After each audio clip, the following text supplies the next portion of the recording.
إن الحمد لله نحمده ونستعينه ونستغفره ونعوذ بالله من شرور أنفسنا ومن سيئات أعمالنا. من يهده الله فلا مضل له ومن يضلل فلا هادي له. وأشهد أن لا إله إلا الله وحده لا شريك له، وأشهد أن محمدا عبده ورسوله. أما بعد، فإن خير الحديث كتاب الله، وخير الهدي هدي محمد صلى الله عليه وسلم، وشر الأمور محدثاتها، وكل محدثة بدعة، وكل بدعة ضلالة، وكل ضلالة في النار. فأعوذ بالله من الشيطان الرجيم. إن الله يأمركم أن تؤدوا الأمانات إلى أهلها، وإذا حكمتم بين الناس أن تحكموا بالعدل. إن الله إن الله نعم ما يعظكم به. إن الله كان سميعا بصيرا.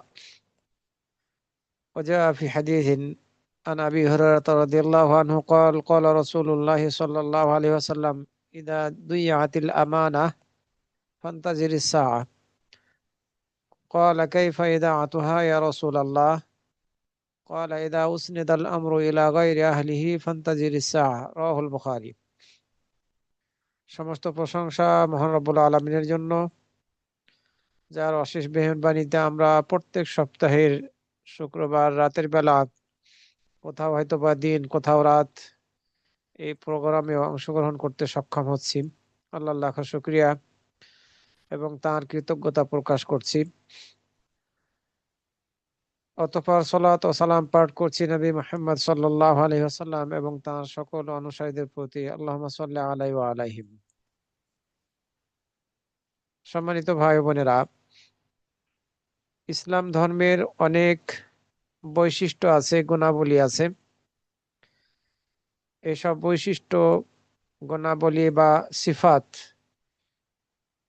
আমাদের সাধ্য মাফিক এগুলোকে আমরা ধারণ করার চেষ্টা করি। সামাজিক গুণাবলীর প্রয়োজন হয়, চারিত্রিক গুণাবলীর প্রয়োজন হয়। জীবনের প্রত্যেকটা ক্ষেত্রে বিভিন্ন ধরনের গুণাবলীর আমরা মুখোমুখি হই। অবশ্যই এই সব গুণাবলীকে আমাদেরকে ধারণ করতে হয়, কারণ ভালো গুণাবলীগুলো হচ্ছে ইসলাম কর্তৃক নির্দেশিত, আর সেগুলো আমাদেরকে ধারণ করতেই হবে। সত্য কথা বলা, মিথ্যাকে ত্যাগ করা, সততাকে ধারণ করা, আমানত রক্ষা করা, খেয়ানত না করা, চারিত্রিক যেসব গুণাবলীগুলো আছে, যেগুলো ভালো গুণাবলী সেগুলোকে ধারণ করা, যেগুলো মন্দ সেগুলোকে ত্যাগ করা।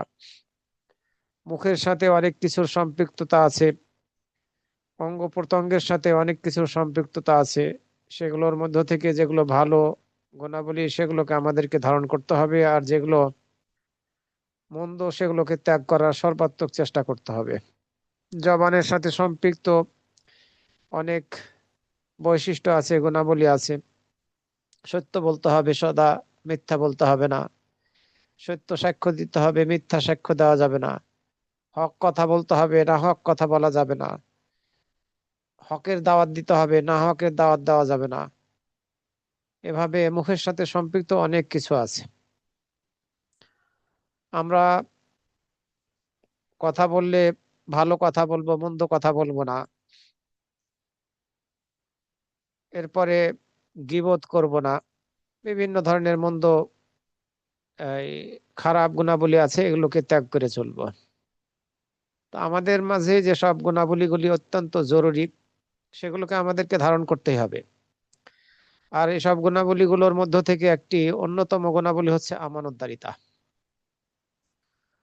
আমানতদারিতা অত্যন্ত গুরুত্বপূর্ণ একটা গুণাবলী, বৈশিষ্ট্য, যেটিকে প্রত্যেক মুসলিমের জীবনে বাস্তবায়ন করা উচিত, এটিকে ধারণ করা উচিত।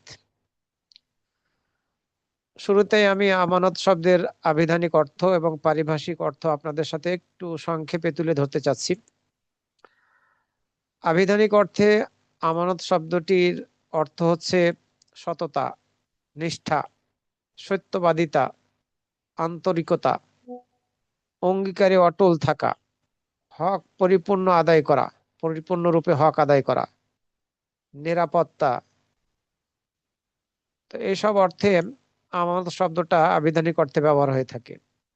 বিশ্বস্ততা, আস্থা, নিরাপত্তা, আশ্রয়, তত্ত্বাবধায়ন বা তত্ত্বাবধান, এইসব অর্থে আমানত শব্দটি ব্যবহার হয়ে থাকে। আমানত শব্দের বিপরীত শব্দ হচ্ছে খেয়ানত। খেয়ানত করা থেকে আমাদেরকে বেঁচে থাকতে হবে। কেউ আমার কাছে, আপনার কাছে কিছু আমানত রাখলো, দায়িত্ব দিলেন আমাকে, এই দায়িত্ব যদি আমি যথাযথভাবে পালন না করি তাহলে আমি খেয়ানতকারী হব। তো আমানত শব্দের বিপরীত শব্দ হচ্ছে খেয়ানত। যথাযথভাবে দায়িত্ব পালন করা, যথাযথভাবে যে দায়িত্ব কাউকে দেওয়া হবে সে পালন করবে, এটা হচ্ছে আমানতদারিতা। সততার পরিচয় দেওয়া, বিশ্বস্ততার পরিচয় দেওয়া। আর এর বিপরীত হলেই সেটা খেয়ানত করা হবে। আমানত এটি অনেক ক্ষেত্রে এমন একটি গুণ, আমানত এমন একটি গুণ বৈশিষ্ট্য যেটি আমাদের প্রত্যেকটা ক্ষেত্রে অত্যন্ত গুরুত্বপূর্ণ এবং আমাদের জীবনের প্রত্যেকটা ক্ষেত্রে এর প্রয়োজনীয়তা রয়েছে। প্রত্যেকটা ক্ষেত্রে আমানতদারিতার বৈশিষ্ট্যটা, গুণটা প্রযোজ্য। আল্লাহ রাব্বুল আলামিন আমাদের উপরে যে ইবাদত গুলোকে ফরজ করেছেন সেগুলো যথাযথভাবে আদায় করা হচ্ছে আমানতদারিতা। নির্দেশ দিয়েছেন কিছু, সেই নির্দেশগুলো মেনে চলা, নিষেধ করেছেন সেই নিষেধগুলোকে বর্জন করাও আমানতদারিতা। আপনার কাছে কেউ কোনো কিছু জমা রাখলো, যেটি আপনার কাছে রাখেন, আমি পরে এসে নিয়ে যাব। এই যে আপনার কাছে আপনাকে বিশ্বস্ত মনে করে রেখে গেল, আমানত হিসাবে কিছু রেখে গেল, এই এই আমানতকে আপনাকে রক্ষা করতে হবে। যেভাবে রেখে গেল সেভাবে সেটা আদায় করে দিতে হবে, যখন চাবে তখন তাকে ফেরত দিতে হবে। মানুষের হক, অধিকার যেটা আপনার নিকটে আছে এটাকে হেফাজত করতে হবে। পারিভাষিক অর্থে আমানত বলা হয় এটিকে। হেফজুল হুকুক ইল্লাতি ইনদাহু লিন্নাস। একজন মানুষের নিকটে, একজন ব্যক্তির নিকটে মানুষের যে অধিকার আছে, হক আছে, এই হক এবং অধিকারটা আপনি হেফাজত করলেন এবং এটি যার, তার কাছে আপনি যথাসময়ে যখন সে চাইলো কোনো প্রকার ঘাটতি ছাড়া আপনি সেটি আদায় করে দিলেন। এটা হচ্ছে পারিভাষিক অর্থে আমানত। অন্য কারো বা মানুষের হক, অধিকার আপনার নিকটে রাখা হয়েছে, যখন আপনার কাছে সে চাইলো পরিপূর্ণরূপে কোনো প্রকার ঘাটতি ছাড়া আপনি তাকে সেটি আদায় করে দিলেন, এটা হচ্ছে আমানতদারিতা পারিভাষিক অর্থের দিক দিয়ে। আমাদেরকে এই আমানতদারিতাকে রক্ষা করতে হবে। আমানতদারিতা রক্ষা করা এটা খুব কঠিন বিষয়, সবার পক্ষে এটা সম্ভব হয় না। তবে আল্লাহ রাব্বুল আলামিন যাকে এই বৈশিষ্ট্য, এই গুণটা দান করেছেন সে রক্ষা করতে সক্ষম হবে ইনশাআল্লাহ। মানুষ দিনের ক্ষেত্রে, দুনিয়ার ক্ষেত্রে, কথা এবং কর্ম যত যা কিছু আছে সব কিছুকে সে বহন করে। আর এগুলোকেও আমানত, আমানত বলা হয়ে থাকে। আমানত এমন একটা, আমানত এমন একটি বৈশিষ্ট্য গুণ যেটি মানুষ যা কিছু বহন করে তার দিনের ক্ষেত্রে, দুনিয়ার ক্ষেত্রে, কথা কর্ম সবকিছুই আমানত মানুষের কাছে। আর আমানতটি সবকিছু, এসব কিছুকে সম্পৃক্ত করে, সামিল করে। যেমনি ভাবে অন্যের অধিকারকে হেফাজত করতে হবে এবং আদায় করতে হবে, অনুরূপভাবে আমাদের যে সব অঙ্গ প্রত্যঙ্গ গুলো আছে শরীরের মধ্যে, এগুলো আমাদের জন্য আমানত। আল্লাহ আমাদেরকে সৃষ্টি করে এই আমানত গুলোকে রক্ষা করতে বলেছেন।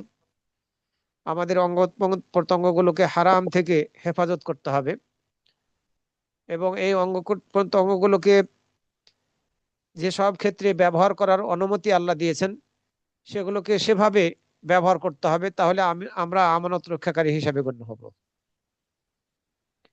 এক কথায় আমরা বলতে পারি আমানত ইসলামের যেসব চরিত্রগুলো আছে এগুলোর মধ্য থেকে একটি সম্মানিত মহামূল্যবান চরিত্র, বৈশিষ্ট্য। এটি একটি ভিত্তি ইসলামী আখলাকের, ইসলামী চরিত্রে এটি একটি ভিত্তি। এই আমানত রক্ষা করাটা হচ্ছে ফরজ প্রত্যেক ব্যক্তির। এই আমানতের দায়িত্ব আল্লাহ রাব্বুল আলামিন আসমান সমূহ, জমিন এবং পাহাড়কে দিতে চেয়েছিলেন। তারা এই আমানতের বোঝা বহন করতে অস্বীকৃতি জানিয়েছিল। তারা বলেছিল যে এই বোঝা আমাদের পক্ষে বহন করা সম্ভব নয়, আমরা বহন করতে সক্ষম নই। কিন্তু এই বোঝা, এই দায়িত্ব, আমানতের দায়িত্ব মানুষ নিয়েছে। সূরা আল আহজাবের ৭২ নম্বর আয়াতের মধ্যে আল্লাহ রাব্বুল আলামিন বলছেন, ইন্না আরাদনাল আমানাতা আলাস সামাওয়াতি ওয়াল আরদি ওয়াল জিবালি ফাআবাইনা আন ইয়াহমিলনাহা ওয়া আশফাকনা মিনহা ওয়া হামালাহাল ইনসানু ইন্নাহু কানা যালুমান জাহুলা।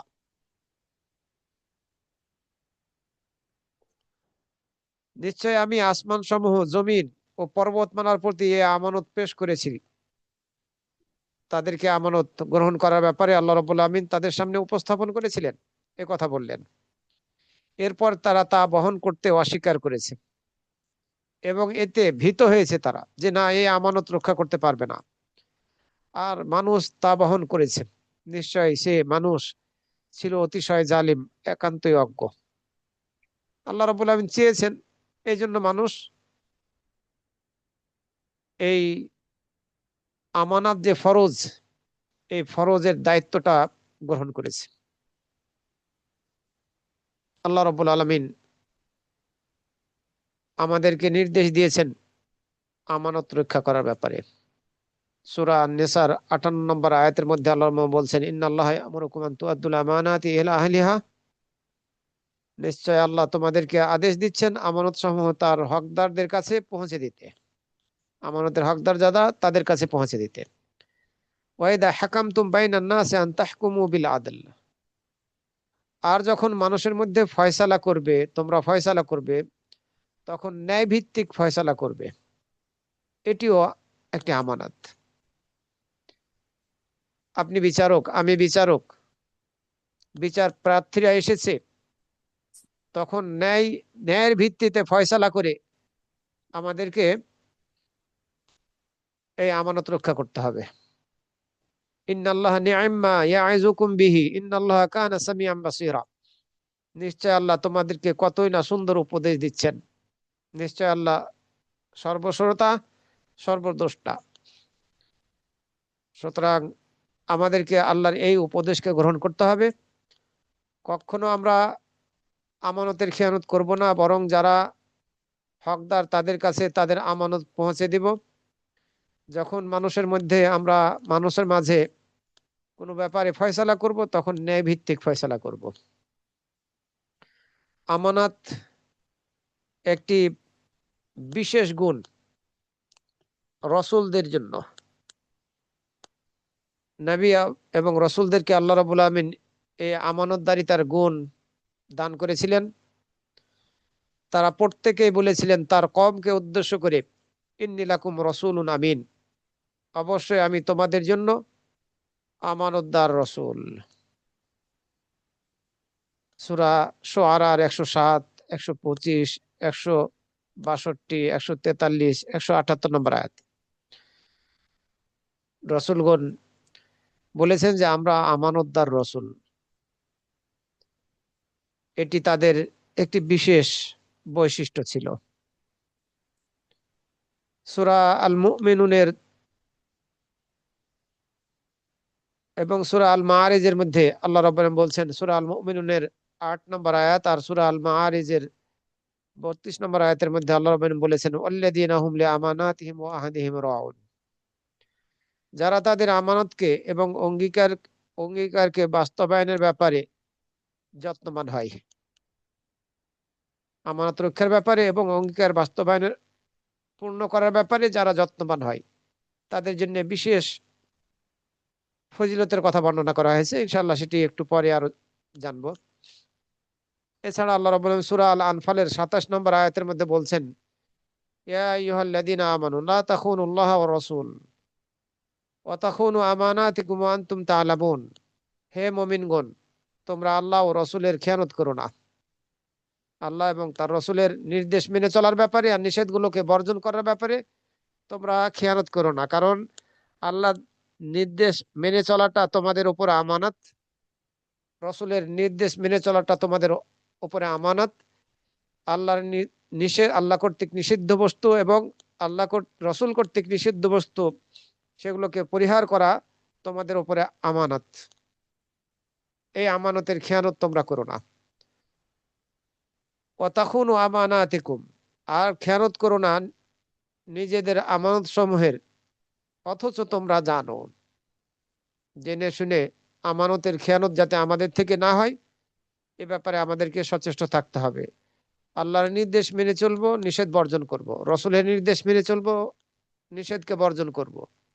তাহলেই আমরা প্রকৃতপক্ষে আমানতকে রক্ষাকারী হব, খেয়ানতকারী হব না। আল্লাহ খেয়ানতকারী হতে নিষেধ করেছেন।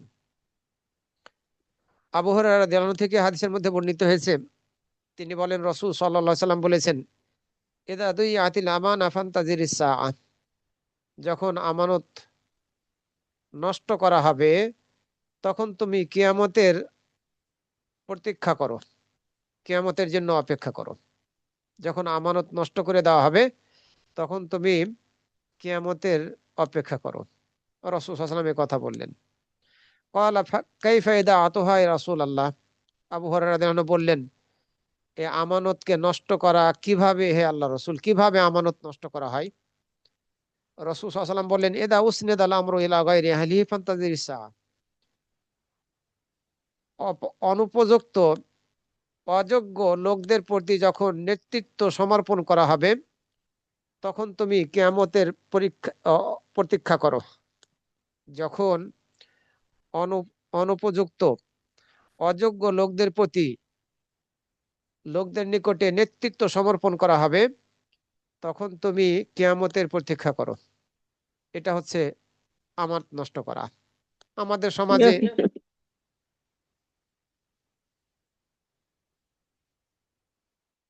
রাজিয়া খাতুন, আপনি বারবার লাইনে আসতেছেন, খেয়াল রাখবেন।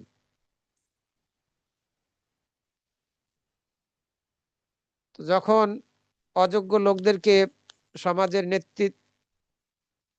নেতৃত্বে অযোগ্য লোকেরা যখন সমাজের নেতৃত্ব লাভ করবে তখন কিয়ামতের জন্য রাসূল সাল্লাল্লাহু আলাইহি ওয়াসাল্লাম অপেক্ষা করতে বললেন। অযোগ্য লোকদেরকে যখন সমাজের নেতৃত্ব দেওয়া হবে, কর্তৃত্ব দেওয়া হবে, তখন কিয়ামতের জন্য অপেক্ষা করতে বললেন। আমাদের সমাজ এর বাইরে নেই। 100 জনের মধ্যে 99 জনই আমরা ধরে নিতে পারি অযোগ্য, যারা সাধারণত দিনের ধার ধারে না, বেশিরভাগের ক্ষেত্রেই ইসলাম কি সেটা বুঝে না, ইসলামী চরিত্র বুঝে না, চাঁদাবাজি, রাহাজানি ইত্যাদি সব কিছুর সাথে জড়িত।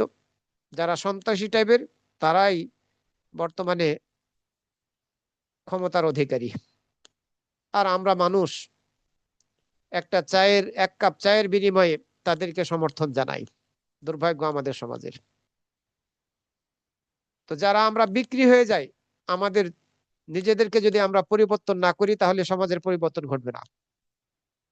আল্লাহ রাব্বুল আলামিন বলেছেন, সেই কমকে তিনি পরিবর্তন করবেন না যে পর্যন্ত তারা নিজেরা নিজেদেরকে পরিবর্তন না করবে। তো চায়ে বিক্রি হয়ে যাওয়া এই সমাজ, টাকার বিনিময়ে বিক্রি হয়ে যাওয়া এই সমাজের লোকেরা যে পর্যন্ত নিজেরা নিজেদেরকে পরিবর্তন না করবে, এই মন্দ নেতৃত্ব আমাদের থেকে দূর হবে না। আমাদের নিজেদেরকে পরিবর্তন করতে হবে। ইসলাম কি বলে, ইসলামিক চরিত্র কি, ইসলামিক বৈশিষ্ট্যগুলো কি কি, ইসলামিক আকীদা বিশ্বাস কি, ইসলামিক আমল কি, আখলাক কি, এগুলো যদি আমাদের মাঝে থাকতো তাহলে আমরা বিক্রি হতাম না সেই সন্ত্রাসীদের হাতে, চাঁদাবাজদের হাতে। আর তাদেরকে সমর্থনও দিতাম না। কিন্তু আমাদের মাঝে শিক্ষার অভাব, আমরা বর্তমানে পয়সার বিনিময়ে বিক্রি হয়ে যায়, সামান্য কিছু দুনিয়াবি লোভে নিজেদেরকে বিক্রি করে ফেলি, খারাপ লোকদেরকে সমর্থন দিয়ে সমাজে সমাজের নেতা বানিয়ে ফেলি। তো আমাদের কিয়ামতের দিন ছাড়া, কিয়ামতের জন্য অপেক্ষা করা ছাড়া আর কোনো উপায় নেই।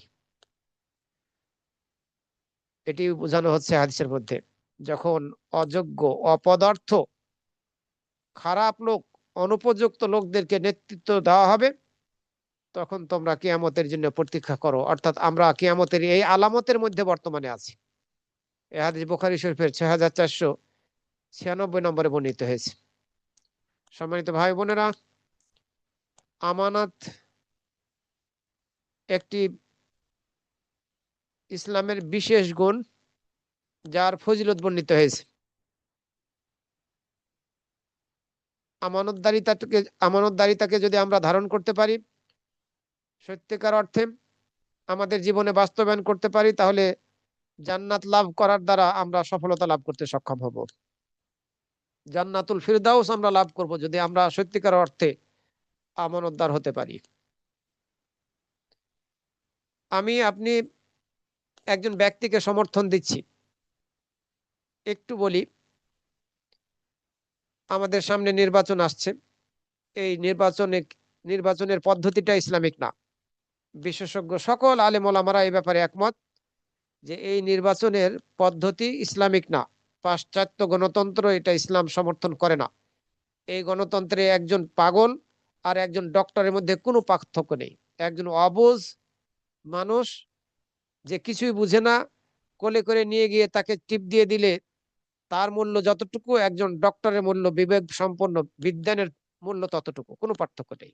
একজনের পক্ষে যদি 100 জন হয়, আর যদি একজন ভোটার বাকি থাকে যে পাগল, তাকে নিয়ে এসে ধরে যদি টিপ দিয়ে দেওয়া হয়, এক পক্ষে 100 জন করে হয়েছিল আগে, তাহলে যে যে পক্ষে ভোটটা দেওয়া হবে এই পাগলকে দিয়ে, সে জিতে যাবে।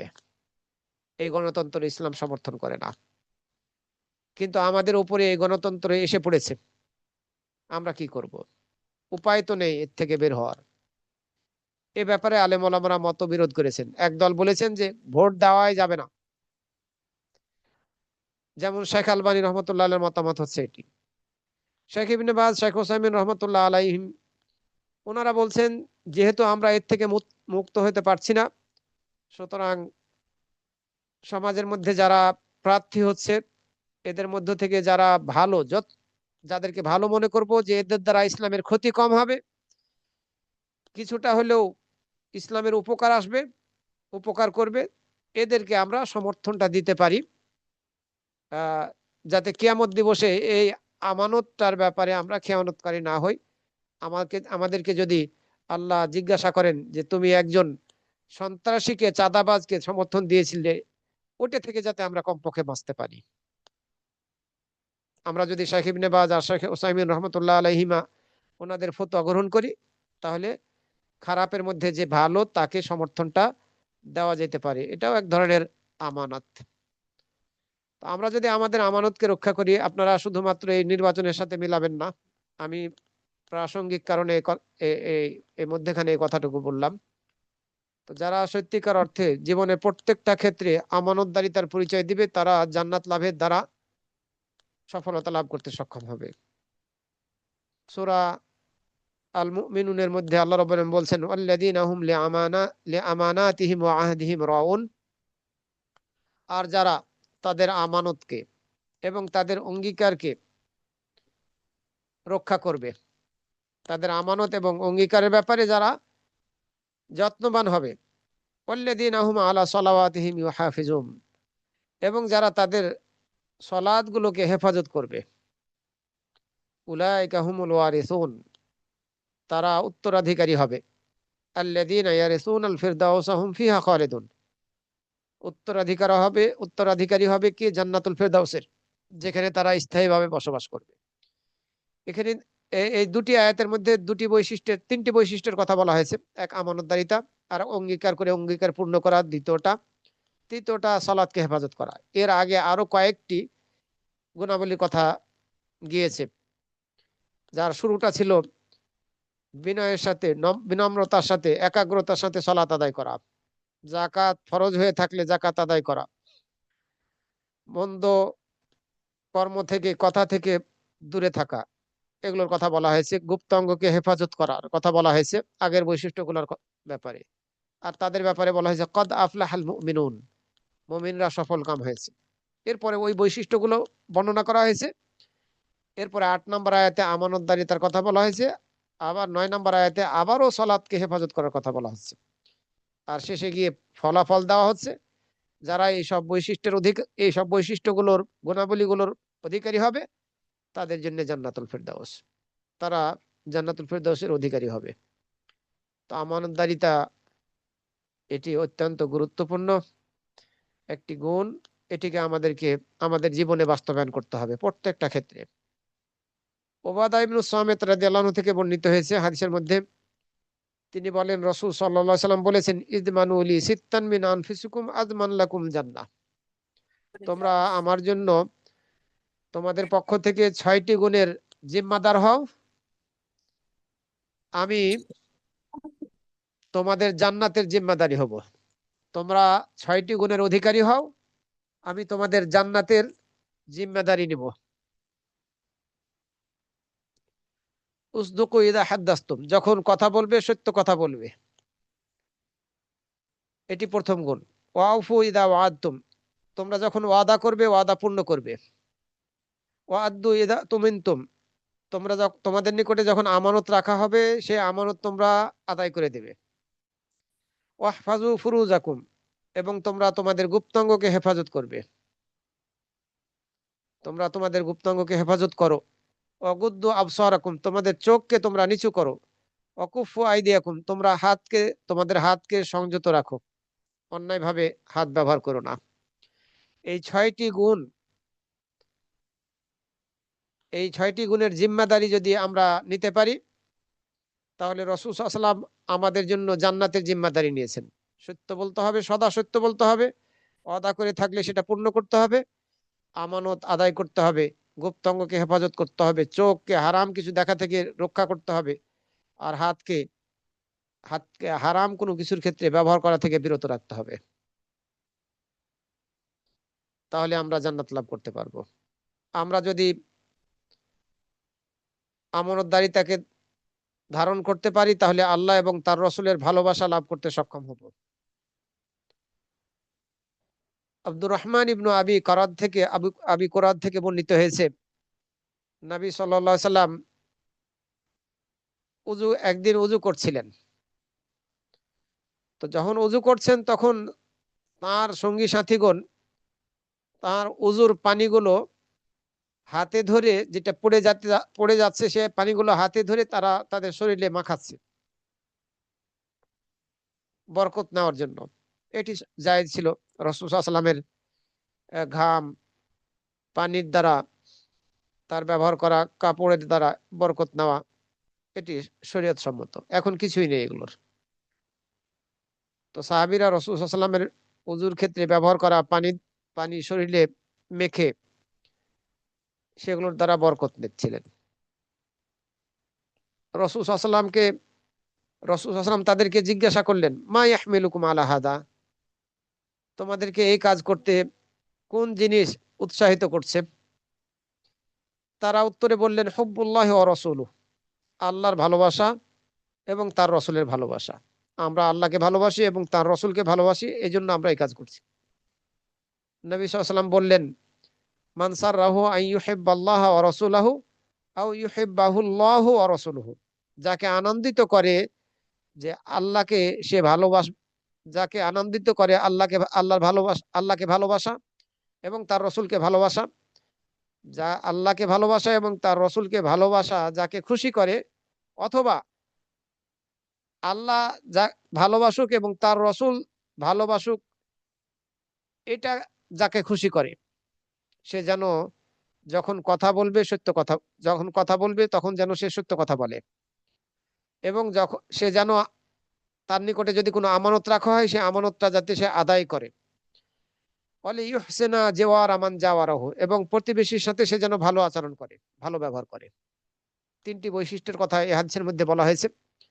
যে ব্যক্তি আল্লাহ এবং তার রসুলের ভালোবাসা পেতে চায়, আর এই ভালোবাসা পাওয়াটা যাকে খুশি করে, অথবা আল্লাহ এবং তার রসুল তাকে ভালোবাসুক, এটা যাকে খুশি করে, সে যেন যখন কথা বলবে সত্য কথা বলবে, এবং তার কাছে আমানত রাখা হলে সে যেন আমানতটা আদায় করে, আর প্রতিবেশীর সাথে ভালো ব্যবহার করে, ভালো আচরণ করে।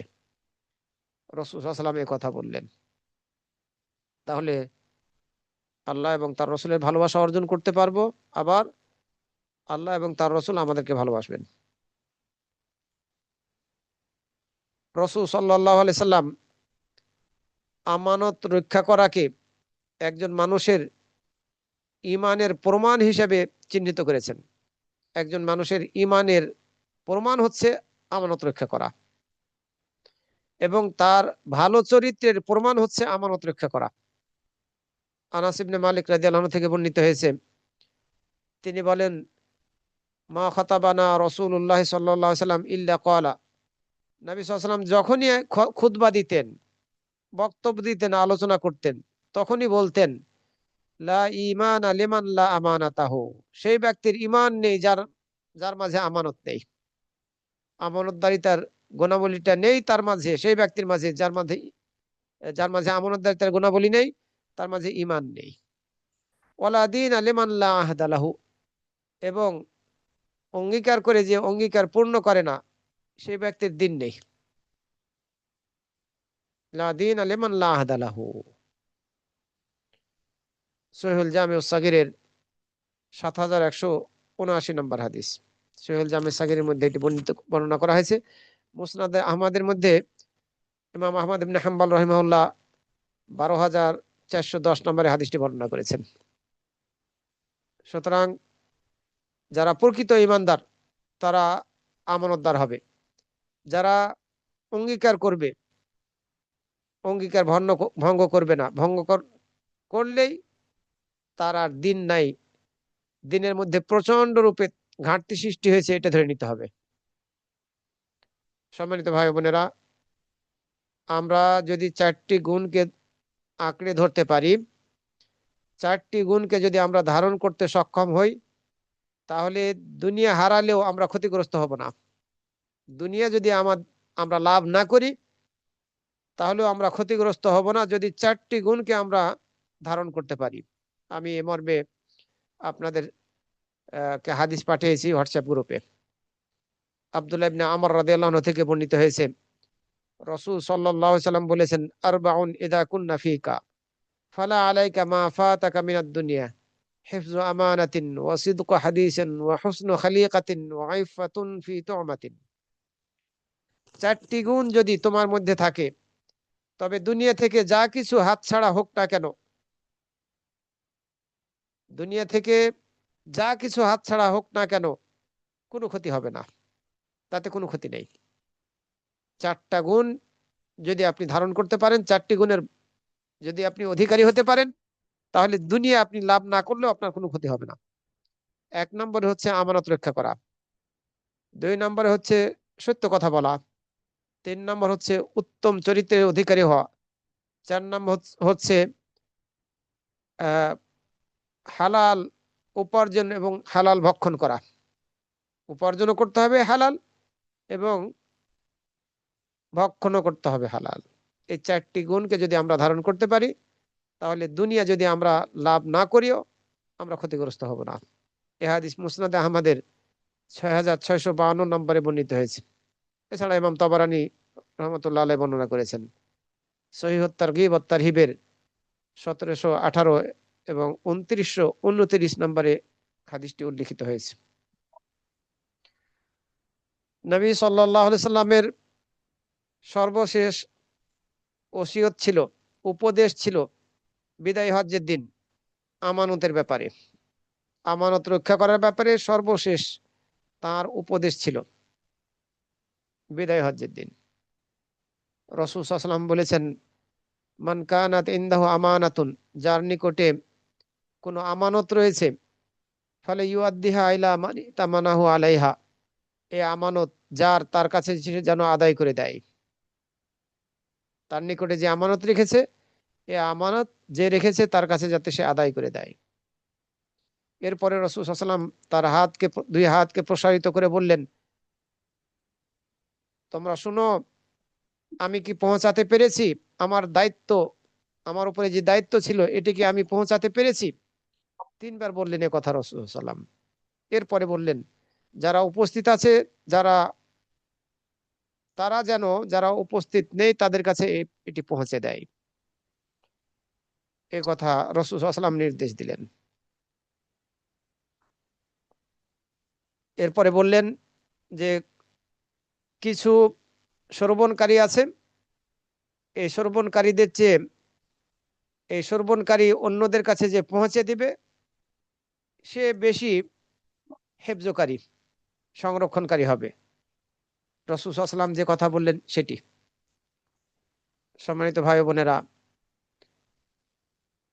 আমানতের গুরুত্বটা অত্যাধিক। আমানতদারিতাকে যদি আমরা ধারণ করতে পারি তাহলে আল্লাহর ভালোবাসা লাভ করার দিকে এই আমানতদারিতা আমাদেরকে নিয়ে যাবে। এটা আমরা একটু আগে জেনে এসেছি। আমাদের মাঝে আমানতদারিতার গুণ যদি থাকে তাহলে আমরা আমাদের দিনকে হেফাজত করতে পারবো। আর যখনই প্রত্যেক ব্যক্তির মাঝে আমানতদারিতা থাকবে, আমানত রক্ষা করবে, তখন সমাজের মধ্যে সমাজ উন্নতির দিকে অগ্রসর হবে। আর আমানতদারিতা হচ্ছে ভালো চরিত্রের একটি আলামত। এই আমানত কয়েক প্রকারের। একটু অপেক্ষা করেন আপনারা।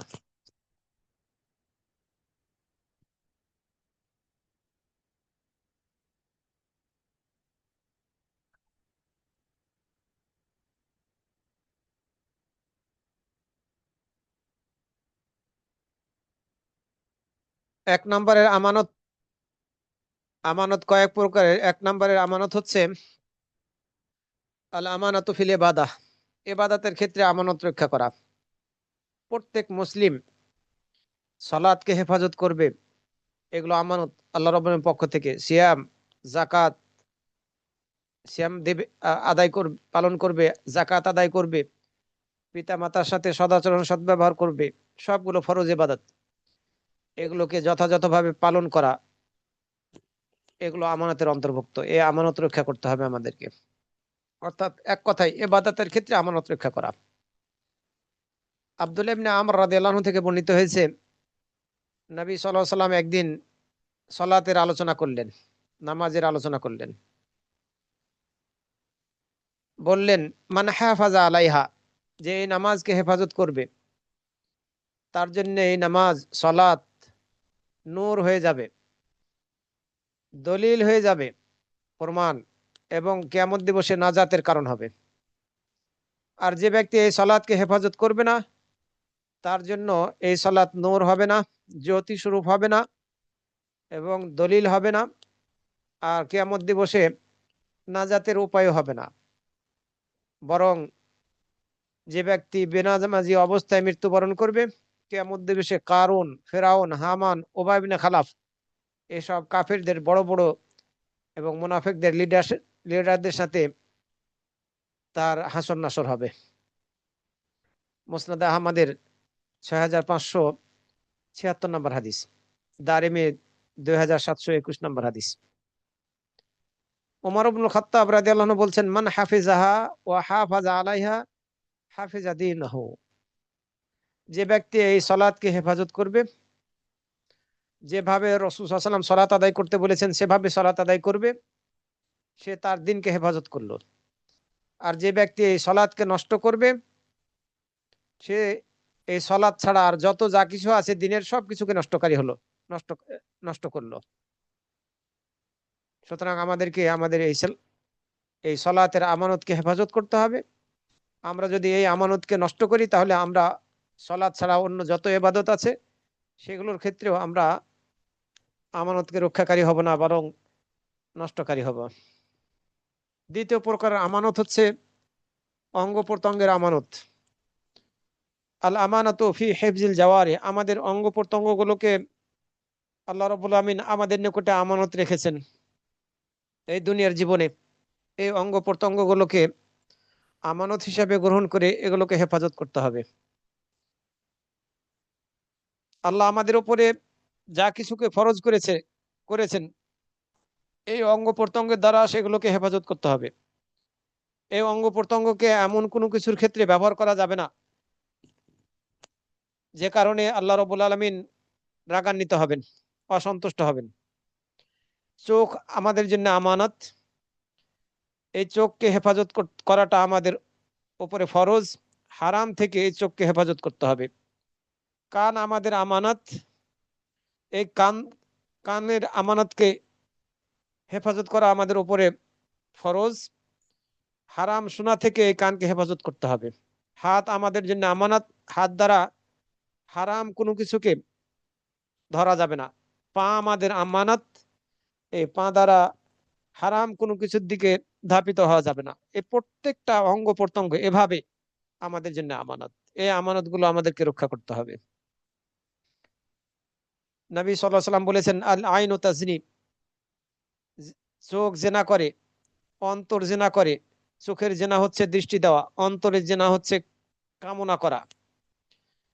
আর গুপ্তাঙ্গ সেটা সত্যে পরিণত করে অথবা মিথ্যায় পরিণত করে। মূল জেনা হচ্ছে গুপ্তাঙ্গের জেনা। তো এই চোখের জেনা হয়, অন্তরের জেনা হয়, এই কিন্তু এই গুপ্তাঙ্গ সেটাকে সত্যে পরিণত করে অথবা এটি না করে মিথ্যা প্রতিপন্ন করে। অন্য হাদিসের মধ্যে নবী সাল্লাল্লাহু আলাইহি ওয়াসাল্লাম বলেছেন, লিকুল্লি ইবনে আদম হাজ্জুহু মিনাজ জিনা, প্রত্যেক আদম সন্তানের জন্য জেনার অংশ রয়েছে। দুই হাত জেনা করে, আর দুই হাতের জেনা হচ্ছে হাত দিয়ে ধরা। দুই পা জেনা করে, আর দুই পায়ের জেনা হচ্ছে এই কোন নারীর দিকে হেঁটে যাওয়া। জবান জেনা করে, আর জবানের জেনা হচ্ছে এই মুখের জেনা হচ্ছে, জিহ্বার জেনা হচ্ছে চুমু খাওয়া। এ হাদিস আবু দাউদের 2153 নম্বরে বর্ণিত হয়েছে। সম্মানিত ভাই বোনেরা, কোন নবী আমানতের ক্ষেত্রে খেয়ানতকারী ছিলেন না, এমনকি চোখের খেয়ানত করেননি। এবং কোন নবীর জন্য এটি বাঞ্ছনীয় ছিল না। ইন্নাহু লা ইয়ানবাগি লিন-নাবিয়্যিন আন ইয়াকুনা লাহু খায়নাতু আয়ুনিন। কোন নবীর জন্য উচিত ছিল না যে সে চোখের দ্বারা খেয়ানত করবে। খেয়ানত তো অন্যদিকে করে নাই, এক্ষেত্রেও খেয়ানতকারী ছিলেন না। তো অঙ্গ প্রত্যঙ্গের এই আমানত গুলো আমাদেরকে রক্ষা করতে হবে। আরেকটি আমানত হচ্ছে,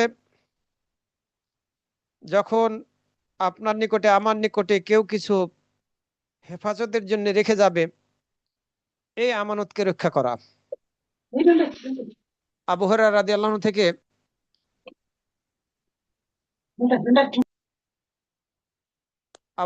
আনহু থেকে বর্ণিত হয়েছে, রাসূল সাল্লাল্লাহু আলাইহি ওয়াসাল্লাম বলেছেন, মান আখাযা আমওয়ালান নাসি ইউরিদু ইতলা আদাহা, যে ব্যক্তি মানুষের সম্পদ গ্রহণ করবে, মানুষের কাছ থেকে কিছু নেবে।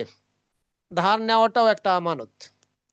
আপনি মানুষের কাছ থেকে ধার নিলেন, আপনি অন্যের আমানত আপনার কাছে আপনি নিলেন, অন্যের আমানত যেন আপনার নিকটে এসে পড়ল।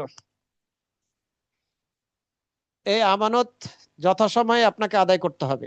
অথবা কেউ আপনার কাছে কিছু রেখে গেল, সেটিও আমানত। এটিকে যথাসময়ে ওই ব্যক্তির কাছে আপনাকে আদায় করে দিতে হবে। যখন চাইবে তখনই দিয়ে দিতে হবে। রাসূল সাল্লাল্লাহু আলাইহি ওয়াসাল্লাম বলছেন, মান আখাযা আমওয়ালান নাস ইউরিদু আদাহা, যে ব্যক্তি মানুষের সম্পদ গ্রহণ করবে, তার নিয়াত হচ্ছে, উদ্দেশ্য আছে যে সে সেটি আদায় করবে। আদাহাল্লাহু আনহু, আল্লাহ রাব্বুল আমিন তার পক্ষ থেকে আদায় করে দেওয়ার ব্যবস্থা করে দিবেন। ওমান আখাযাহা ইউরিদু ইতলাফাহা, আর যে ব্যক্তি কারো নিকট থেকে সম্পদ নেবে সেটি আদায় না করার উদ্দেশ্যে, বরং সেটি আদায় না করে নষ্ট করবে, আতলাফাহুল্লাহু আযজা ওয়া জাল, আল্লাহ রাব্বুল আমিন তার এটিকে নষ্ট করে দেবেন। তো আমানত রক্ষা করলে নিয়াত যদি থাকে আমানত রক্ষা করার, তাহলে সেটি আল্লাহ রাব্বুল আমিন আদায় করার ব্যবস্থা করে দিবেন। আর যদি নিয়াত না থাকে তাহলে কিন্তু তাকে এই গুনাহের সাথে খেয়ানত করার দ্বারা জড়িত করে ফেলবেন। এই হাদিস বুখারী শরীফের মধ্যে বর্ণিত হয়েছে, এছাড়া অন্যান্য হাদিস গ্রন্থের মধ্যে বর্ণিত হয়েছে। আবু হুরায়রা রাদিয়াল্লাহু আনহু থেকে অন্য এক হাদিসের মধ্যে বর্ণিত হয়েছে, তিনি বলেন রাসূল সাল্লাল্লাহু আলাইহি সাল্লাম বলেছেন, আল্লাহ রাব্বুল আলামিন বলেন, সালাসাতুন সালাসাতুন আনা খাসমুহুম ইয়াউমাল কিয়ামাহ, কিয়ামতের দিন আমি তিনজনের বিপক্ষে বাদী হব। আল্লাহ রাব্বুল আলামিন ঘোষণা করেছেন যে কিয়ামতের দিবসে আমি নিজে তিন ব্যক্তির বিরুদ্ধে বাদী হব। আল্লাহ বাদী হবেন, কঠিন কথা। এক ব্যক্তি যে আমার নামে ওয়াদা করে তা তা ভঙ্গ করলো। যে ব্যক্তি আমার নামে ওয়াদা করলো, ওয়াদা করার পরে সে ভঙ্গ করলো, ওয়াদা পূর্ণ করলো না, আল্লাহ এর বিপক্ষে বাদী হবেন, তার বিচার করবেন।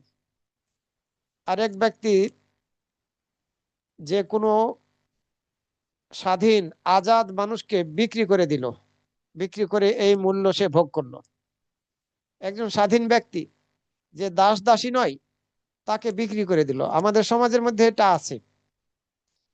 সমাজের মধ্যে অনেক নারীদেরকে পাচার করা হচ্ছে, একজন কৌশলে বন্ধুত্ব স্থাপন করে সাথে করে নিয়ে গিয়ে বিক্রি করে দিচ্ছে টাকার বিনিময়ে। এরপরে সেই মূল্য থেকে ভক্ষণ করছে। এর বিপক্ষে আল্লাহ রাব্বুল আমিন কিয়ামত দিবসে বাদী হবেন, তার কঠোর বিচার করবেন। আরেক ব্যক্তি, তৃতীয় ব্যক্তি, একজন কর্মচারী কোন কর্মচারীকে মালিক পক্ষ কাজ করিয়ে নিয়ে যথাযথভাবে কাজ করে নিল, পূর্ণরূপে কাজ করে নিল, কিন্তু তার মজুরিটা পরিপূর্ণরূপে দিল না। ওয়ারাজুলুন ইস্তাজারা আজিরান, একজন কাউকে কাজের জন্য চুক্তি করে নিয়ে আসলো, ফাস্তাওফা মিনহু, তার থেকে কাজটা পুরোপুরি বুঝিয়ে নিল, করিয়ে নিল, ফালাম ইউফি হাজরাহু, কিন্তু তার মজুরিটা সে পূর্ণরূপে দিল না। বুখারী শরীফের 2227 নম্বর হাদিস। আল্লাহ রাব্বুল আলামিন নিজে বাদী হয়ে এদের বিচার করবেন, কঠোর বিচার হবে। অঙ্গীকার করে অঙ্গীকার ভঙ্গ করা, আর কেউ যদি কোনো স্বাধীন ব্যক্তিকে বিক্রি করে সে এই পয়সা ভক্ষণ করে, আর কেউ কোনো কর্মচারী দ্বারা পূর্ণরূপে কাজ করে নিয়ে তার মজুরিটা যদি আদায় না করে। নবী সাল্লাল্লাহু আলাইহি সাল্লাম অন্য একটি হাদিসের মধ্যে বলেছেন, ইশতারা রাজুলুন মিন রাজুলিন আকারান, এক ব্যক্তি অন্য এক ব্যক্তি থেকে একটা জমি ক্রয় করলো।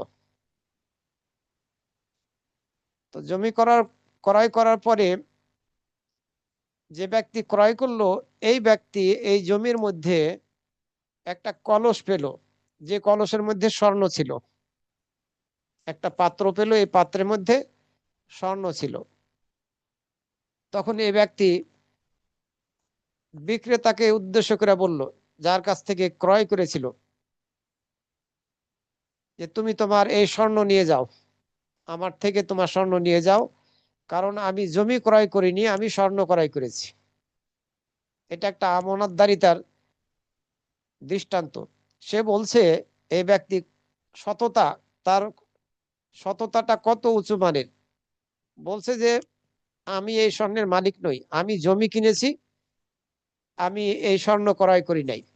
সুতরাং হে বিক্রেতা, তুমি তোমার এই স্বর্ণ নিয়ে যাও। ওয়াকাল আল্লাযী লাহুল আরদ, আর যে ব্যক্তির জমিটা ছিল, সে ব্যক্তি বলল, ইন্নামা বিআতুকাল আরদা ওয়া মা ফিহা, আমি এই জমিন বিক্রি করেছি, আর জমিনের ভিতরে যা কিছু আছে সবই বিক্রি করেছি তোমার কাছে। সুতরাং এই স্বর্ণ আমার না, তোমার। তুমি ক্রয় করে নিয়েছো জমি, এবং এই জমির মধ্যে যা কিছু আছে সব তোমার। ফাতাহাকামা ইলা রাজুলিন, তারা দুইজন একজন ব্যক্তির কাছে বিচার প্রার্থী হলো। ফাকাল আল্লাযী তাহাকামা ইলাইহি, যে ব্যক্তির নিকটে তারা দুইজন, ক্রেতা এবং বিক্রেতা, বিচার প্রার্থী হলো, সেই দুই ব্যক্তিকে এই বিচারক জিজ্ঞাসা করলো, আলাকুমা ওয়ালাদুন, তোমাদের কি সন্তান আছে? তাদের দুইজনের একজন বলল, হ্যাঁ আমার একটা ছেলে সন্তান আছে। দ্বিতীয় জন বলল, আমার একটা মেয়ে আছে। তখন বিচারক বলল, আনকিহুল গোলাম আল জারিয়া, এই ছেলেকে ওই মেয়ের সাথে বিয়ে দিয়ে দাও। ওয়ানফিকু আলা আনফুসিহিমা মিনহু, আর এই স্বর্ণ, এই সম্পদের কিছুটা তাদের দুইজনের ক্ষেত্রে তোমরা খরচা করো, আর বাকিটা তোমরা সাদাকা করে দাও। অতা সাদাকা, তোমরা দুইজন বাকিটা সাদাকা করে দাও। দুই ছেলে মেয়ের খরচের জন্য কিছু ব্যয় করো, আর বাকি স্বর্ণ তুমি সাদা করে দাও, সাদাকা করে দাও। এ হাদিস বুখারী এবং মুসলিম শরীফ সহ অন্যান্য হাদিস গ্রন্থের মধ্যে বর্ণিত হয়েছে। তো এটা হচ্ছে আমানতদারিতার দৃষ্টান্ত। জমি ক্রয় করেছে, জমি খনন করতে গিয়ে জমির মধ্যে এক কলস স্বর্ণ পেল। ক্রেতা বলছে আমার না, আবার বিক্রেতা বলছে আমারও না, আমি জমি বিক্রি করে দিয়েছি, জমির ভিতর যা আছে। কত উঁচু মানের আমানতদারিতা! এটা পূর্ববর্তী উম্মাতের মাঝে এই ধরনের আমানতদার লোক ছিল, তার দৃষ্টান্ত রাসূল বর্ণনা করেছেন। সুতরাং কারো নিকট, আমাদের কারো নিকটে যদি অন্যের আমানত থাকে, সেটা ধারের মাধ্যমে হোক অথবা রেখে যেয়ে থাক, এই আমানত আমাদেরকে রক্ষা করতে হবে। ধার নিয়ে থাকলে সেটা পরিশোধ করতেই হবে। পরিশোধ করার নিয়াত যদি থাকে তাহলে ইনশাআল্লাহ আল্লাহ পরিশোধ করার ব্যবস্থা করে দিবেন। আর যদি নিয়াত না থাকে ধার নেওয়ার পরে পরিশোধ করার, তাহলে কিয়ামত দিবসে এই অবস্থায় যদি মারা যায় চোর হিসেবে উঠবে। সম্মানিত ভাই বোনেরা, চতুর্থ নম্বরের আমানত হচ্ছে কর্মক্ষেত্রে আমানতদারিতা। আমরা সকলেই বা বেশিরভাগ লোক হয়তো বা যে কোনো আমলের সাথে, কর্মের সাথে জড়িত। কেউ চাকরি করি বিভিন্ন ক্ষেত্রে, এসব ক্ষেত্রে আমাদেরকে আমানতদারিতার পরিচয় দিতে হবে। নিপুণতার সাথে আমাদের কাজগুলো করতে হবে। দায়িত্ববোধ থেকে বেতন নিচ্ছি, এই বেতনের দায়িত্ববোধ থেকে আমানতদারিতা আমাদেরকে রক্ষা করতে হবে। কাজ করার ক্ষেত্রে নিপুণ ভাবে, সুন্দরভাবে কাজ করতে হবে।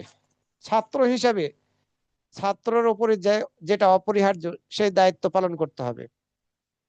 যথাযথভাবে তাকে শিখতে হবে, চর্চা করতে হবে, পড়তে হবে। এটা ছাত্রের দায়িত্ব। তার উপরে তার আমানত হচ্ছে এটি। যেহেতু সে পড়ছে, লেখাপড়া করছে, এই আমানতদারি তাকে তাকে ধারণ করতে হবে। পিতামাতার দায়িত্ব যদি আমাদের নিকটে থাকে, এটাও আমাদের নিকটে আমানত। এই আমানতের ব্যাপারে আমাদেরকে সচেতন থাকতে হবে। প্রত্যেক ব্যক্তির নিকটেই আমানত রয়েছে, প্রত্যেকেই আমরা আমানতদার। আমাদের এই কর্মক্ষেত্রে আমরা প্রত্যেকেই আমাদের কর্মক্ষেত্রে আমানতদারিতার পরিচয় দেব। আয়েশা রাদিয়াল্লাহু আনহা থেকে বর্ণিত হয়েছে, নবী সাল্লাল্লাহু আলাইহি সাল্লাম বলেছেন, ইন্নাল্লাহা ইউহিব্বু ইযা আমিলা আহাদুকুম আমালান আইয়ুতকিনাহু, নিশ্চয় আল্লাহ রাব্বুল আলামিন ভালোবাসেন সেই ব্যক্তিকে, যে ব্যক্তি তোমাদের মধ্যে থেকে, যে ব্যক্তি যখন আমল করে আর ওই আমলটা নিপুণতার সাথে আদায় করে, সে আমলটা নিপুণতার সাথে করে।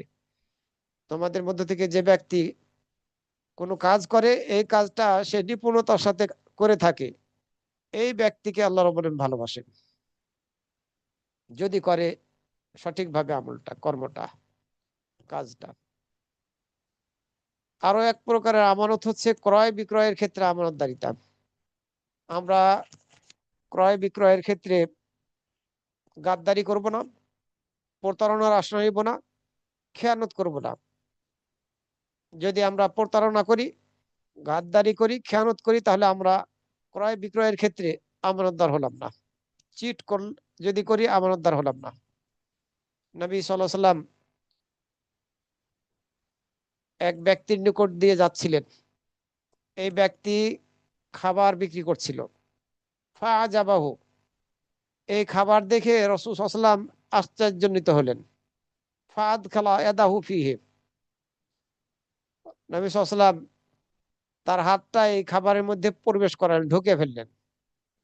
ফাইদা হুয়া তুআমুন মাবলুল, পেলেন যে এতে পানি, ভিতরে পানি মিশ্রিত, এই খাবারের মধ্যে পানি মিশ্রিত, হয়তো গম অথবা জব, এইসব খাদ্য, তো এর মধ্যে পানি মিশ্রিত। নবী সাল্লাল্লাহু আলাইহি ওয়াসাল্লাম জিজ্ঞাসা, এরপরে নবী সাল্লাল্লাহু আলাইহি ওয়াসাল্লাম বললেন, লাইসা মিন্না মান গাশশানা, যে চিট করলো সে আমাদের অন্তর্ভুক্ত না। অন্য বর্ণনায় এসেছে রাসূল সাল্লাল্লাহু আলাইহি ওয়াসাল্লাম খাদ্যের একটা স্তূপের নিকট দিয়ে যাচ্ছিলেন, খাদ্যের একটা স্তূপের নিকট দিয়ে যাচ্ছিলেন, ফাদখালা ইয়াদাহু ফিহি, ফাদখালা ইয়াদাহু ফিহা, এই খাদ্যের স্তূপে রাসূল সাল্লাল্লাহু আলাইহি ওয়াসাল্লাম তার হাত ঢুকিয়ে দিলেন। ফানালাত আসাবিউহু বালালান, আঙ্গুলগুলো এই খাদ্যের ভিতরের দানাগুলো ভিজা অবস্থায় পেল, রাসূল সাল্লাল্লাহু আলাইহি ওয়াসাল্লাম আঙ্গুলগুলো ভিজে গেল। ফাকালা মা হাদা ইয়া সাহিবাত তাম, এটা কি হে খাদ্যের মালিক? এই মালিক বলল, আসাবাতহু সামা ইয়া রাসূলুল্লাহ, হে আল্লাহর রাসূল, বৃষ্টি হয়েছিল তো তাই ভিজে গেছে। রাসূল সাল্লাল্লাহু আলাইহি ওয়াসাল্লাম বললেন, আফালা জাআলতাহু ফাওকাত তাআম কাইয়ারাহুন নাস, তুমি খাদ্যের উপরে এই ভিজাগুলো কেন রাখো নাই, যাতে লোকেরা দেখে? এরপরে বললেন, মান গাসসা ফালাইসা মিন্নি, যে চিট করলো, প্রতারণা করলো, সে আমার অন্তর্ভুক্ত না। তো আমাদেরকে ক্রয় বিক্রয়ের ক্ষেত্রে আমানতদার হতে হবে, কোনো প্রকার চিট করা যাবে না, গাদ্দারি করা যাবে না, খেয়ানত করা যাবে না, সততাকে ধারণ করতে হবে। আবু হুরায়রা রাদিয়াল্লাহু আনহু থেকে অন্য হাদিসের মধ্যে বর্ণিত হয়েছে, এটি একটি গল্প, লম্বা গল্প, আমি সংক্ষেপে আপনাদের সামনে বলি, আরবি না পড়ে। এক ব্যক্তি, বানি ইসরায়েলের এক ব্যক্তি অন্য এক ব্যক্তির কাছ থেকে 1000 দিনার ধার নিয়েছিল। কে লাইনে আসছেন? মিউট হন, মিউট হন।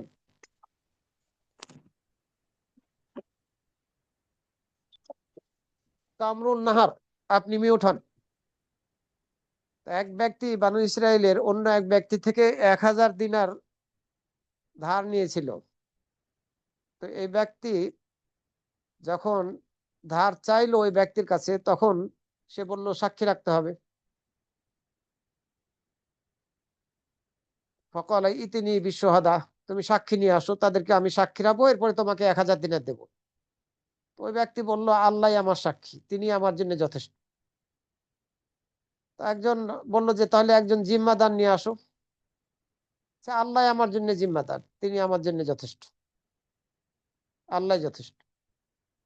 এই ব্যক্তি আল্লাহর উপরে ভরসা করে তাকে 1000 দিনার দিয়ে দিল, নির্দিষ্ট সময়,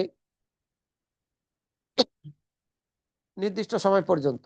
এরপরে সে তার প্রয়োজনে বেরিয়ে পড়লো, সমুদ্র ভ্রমণ করলো। যখন সময় হয়ে আসলো, সে সমুদ্রের পাড়ে আসলো, নৌকাতে আসবে তার এই ঋণটা পরিশোধ করার জন্য, কিন্তু সে কোনো নৌকা পেল না। চিন্তিত হয়ে পড়লো। সে আল্লাহর উপরে ভরসা করে একটা কাঠ পেল, এই কাঠটাকে খোদাই করলো, কাঠের মধ্যে 1000 দিনার প্রবেশ করালো, আর ওখানে একটা চিঠি লিখে দিল যে, হে দিনারের মালিক, আমি আল্লাহর উপরে ভরসা করে এই কাঠের উপরে মধ্যে 1000 দিনার দিয়ে দিলাম এবং চিঠি লিখে দিলাম। দিয়ে ওই পানিটাকে একটু নাড়ায় দিল। এরপরে আল্লাহর উপরে ভরসা করে সে চলে গেল।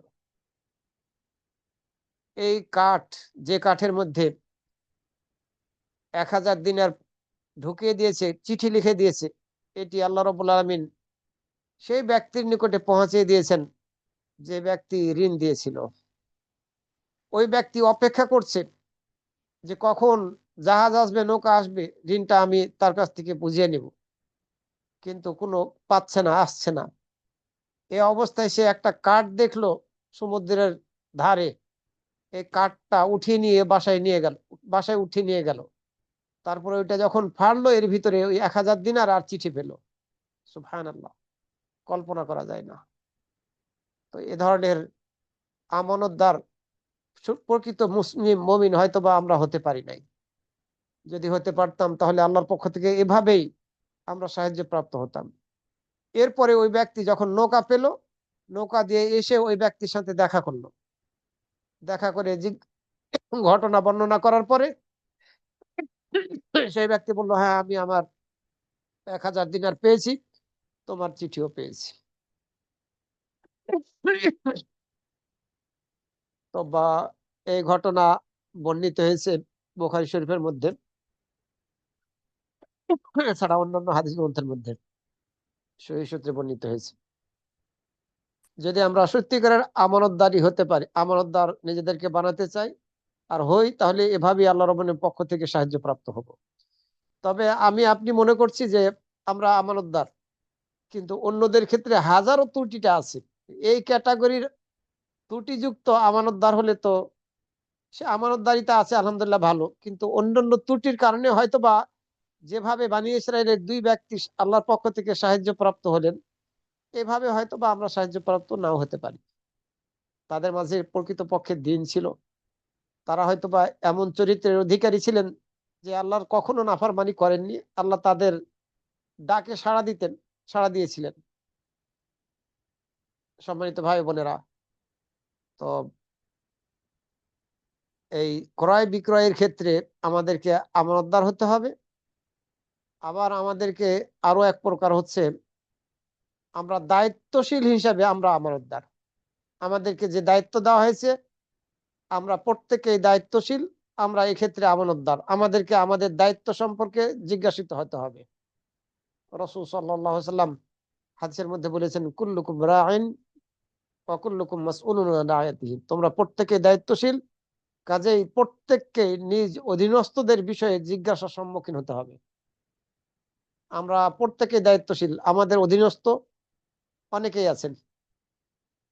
হয় পরিবারের সদস্যরা আছে, বাবা হিসেবে আমরা দায়িত্বশীল, মা হিসেবে দায়িত্বশীল, বাড়ির দায়িত্বে আছি, শিক্ষক হিসেবে দায়িত্বশীল, কর্মচারী হিসেবে দায়িত্বশীল, আহ অভিভাবক হিসেবে দায়িত্বশীল, বিভিন্নভাবে আমরা দায়িত্বশীল। তো আমাদের প্রত্যেকেরই দায়িত্ব আছে, এটি আমানত আমাদের উপরে, আমাদের কাঁধের উপরে আমানত। দেশের পরিচালক, শাসক, তারা মানুষের দায়িত্বশীল, তার দায়িত্ব সম্পর্কে তাকে কিয়ামত দিবসে জিজ্ঞাসা করা হবে। একজন ব্যক্তি তার পরিবারের দায়িত্বশীল, তার পরিবারের দায়িত্ব যথাযথভাবে পালন করলো কিনা এ ব্যাপারে জিজ্ঞাসা করা হবে। একজন মহিলা স্ত্রী তার বাড়ির দায়িত্বশীল, সন্তানদের সন্তানদের দায়িত্বশীল, এ সম্পর্কে তাকে জিজ্ঞাসা করা হবে। একজন দাস তার মনিবের, তার মালিকের সম্পদের দায়িত্বশীল, তার এই দায়িত্ব সম্পর্কে জিজ্ঞাসা করা হবে। প্রত্যেকেই আমরা দায়িত্বশীল। আমাদের এই দায়িত্বটা হচ্ছে আমানত। এই দায়িত্ব আমাদেরকে পালন করতে হবে। রাসূল সাল্লাল্লাহু আলাইহি ওয়াসাল্লাম অন্য হাদিসের মধ্যে বলেছেন, মা মিন আবদিন ইস্তারহাহুল্লাহু রায়াতান ফালাম ইয়াহুতহা বিনাসিহাতিন ইল্লা লাম ইয়াজিদ রাইহাতাল জান্নাহ। কোন বান্দাকে যদি আল্লাহ আল্লাহ জনগণের নেতৃত্ব প্রদান করেন, কোন বান্দাকে যদি আল্লাহ রাব্বুল আলামিন জনগণের নেতৃত্ব প্রদান করেন, আর সে কল্যাণ কামনার সঙ্গে তাদের তত্ত্বাবধান না করে, তাহলে সে জান্নাতের ঘ্রাণও পাবে না। আপনি দায়িত্বশীল, আমি দায়িত্বশীল, এই দায়িত্ব যদি আমরা যথাযথভাবে কল্যাণ কামনা করে, যাদের দায়িত্বশীল তাদের কল্যাণ কামনা করে আমরা পালন না করি, তাহলে জান্নাতের গন্ধ পাবো না। এই হাদিস বুখারী এবং মুসলিম শরীফের মধ্যে বর্ণিত হয়েছে। কারো গোপনীয়তাকে গোপন করা এটি একটা আমানত। কারো গোপনীয়তাকে গোপন করা এটি একটা আমানত। সিফা আপনি মিউট হন, সিফা আপনি মিউট হন। কারো গোপনীয়তাকে হেফাজত করা এটি আমানত। প্রত্যেক মুসলিমের উচিত তার ভাইয়ের বোনের গোপনীয়তা সম্পর্কে জানলে সেটা যাতে গোপন করে, এটা যাতে এই গোপনীয়তাকে প্রকাশ করে দিয়ে খেয়ানত না করে, এই গোপনীয়তাকে মানুষের মাঝে যাতে ছড়িয়ে না দেয়। প্রত্যেক মুসলিম ভাইয়ের কর্তব্য হচ্ছে এটি।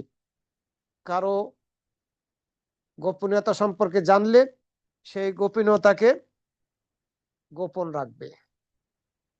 কারো গোপনীয়তা সম্পর্কে আপনি জানেন, গীবত করবেন না, অন্যের সামনে বলবেন না। কারো গুনাহ সম্পর্কে আপনি জানেন, বলবেন না। কেউ হয়তো বা আপনার কাছে কোনো কথা আমানত রেখেছে, আপনি সেটা প্রকাশ করবেন না। রাসূল সাল্লাল্লাহু আলাইহি ওয়াসাল্লাম হাদিসের মধ্যে বলেছেন, ইন্না মিন আযামিল আমানাতি ইনদাল্লাহি ইয়াউমাল কিয়ামাহ আর-রাজুলু ইউফদি ইলা ইমরাতিহি ওয়া তুফদি ইলাইহি সুম্মা ইয়ানশুরু সিররাহা। আল্লাহর নিকটে কিয়ামত দিবসে সবচেয়ে বড় আমানত হচ্ছে, আল্লাহর নিকটে কিয়ামত দিবসে সবচেয়ে বড় আমানত হচ্ছে একজন ব্যক্তি তার স্ত্রীর সাথে গোপনে কিছু কথা বলল, তার স্ত্রীও তার সাথে গোপনে কথা বলল, এরপরে স্বামী হয়তো বা স্ত্রীর গোপনীয়তাটা অন্যের সামনে প্রকাশ করে ফেললো।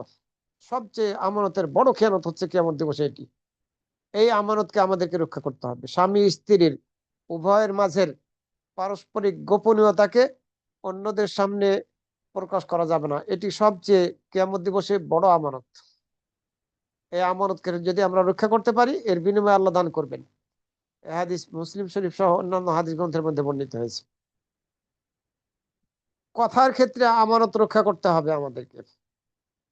এই জবানকে হেফাজত করা কথার ক্ষেত্রে এটি আমাদের জন্য আমানত। বললে ভালো কথা বলতে হবে, আর না বললে চুপ থাকতে হবে। কারণ এই জবানের কারণে মানুষ জাহান্নামে নিক্ষিপ্ত হবে। হাদিসের মধ্যে রাসূল সাল্লাল্লাহু আলাইহি ওয়াসাল্লাম বলছেন, আমি কি সমস্ত কাজের মূল, স্তম্ভ ও সর্বোচ্চ শিখর সম্পর্কে তোমাদেরকে অবহিত করব না? আমি কি সমস্ত কাজের মূল, স্তম্ভ ও সর্বোচ্চ শিখর সম্পর্কে তোমাদেরকে অবহিত করব না? সাহাবী বলছেন, আমি বললাম, হ্যাঁ হে আল্লাহ রাসূল। তিনি বললেন, সকল কাজের মূল হলো ইসলাম, স্তম্ভ হচ্ছে নামাজ, স্তম্ভ হলো নামাজ, এবং সর্বোচ্চ শিখর হলো জিহাদ।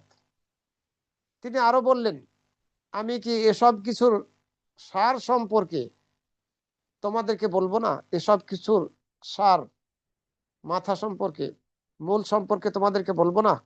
আমি বললাম, হ্যাঁ হে আল্লাহ রসুল। তিনি তার জিহ্বা ধরে বললেন, এটা সংযত রাখা। তুমি এই জিহ্বাকে সংযত রাখো, এটি হচ্ছে সবকিছুর মূল। আমি প্রশ্ন করলাম, হে আল্লাহ রসুল, আমরা যে কথাবার্তা বলি এগুলো সম্পর্কেও কি পাকড়াও করা হবে?